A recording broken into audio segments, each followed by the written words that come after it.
ప్రేక్షకులను నిజంగా థియేటర్కి రప్పించగల హీరో ఎవరు? ఈ ప్రశ్నకు ఈ తరం హీరోల్లో ఉన్నటువంటి ఏకైక సమాధానం రామ్ చరణ్ మాత్రమే. ఇప్పుడు రామ్ చరణ్ గురించి ఒక నిజం మాట్లాడుకుందాం. ఈ రోజుల్లో థియేటర్కి వెళ్ళడం అంటే చిన్న విషయం అయితే కాదు. టికెట్ ధరలు పెరిగాయి, ఓటీటీ చేతులు ఉన్నాయి, యూట్యూబ్లో పాటలు సీన్లు అన్నీ కూడా ఫ్రీగా దొరుకుతున్నాయి. అలాంటి పరిస్థితుల్లో కూడా ఒక హీరో సినిమా మూడోసారి రిలీజ్ అయితే థియేటర్ హౌస్ఫుల్స్ అవుతున్నాయంటే అది మామూలు విషయమా? అది మామూలు క్రేజా? ఇది నిజమైన స్టార్డమ్ అంటే. ఎందుకంటే సినిమా ఏంటనే కదా ఆరెంజ్. ఈ సినిమాని ఎన్నిసార్లు రిలీజ్ చేసినా ఇదే రిపీట్ అవుతూ ఉంటుంది. ఇంతకు మించి హైప్ ఉంటూనే ఉంటుంది ఆ సినిమా మీద. దట్ ఈజ్ మన గ్లోబల్ స్టార్ రామ్ చరణ్.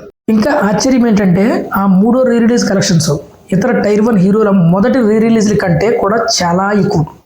ఇది ఫ్యాన్స్ చెప్తున్నది కాదు, డేటా చెబుతున్న నిజం.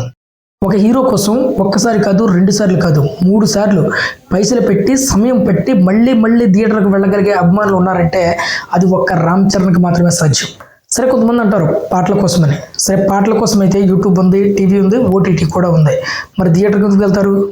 ఆర్సీ సినిమా అంటే స్క్రీన్ మీదే కాదు, హృదయంలో ఒక పండగ లాంటిది.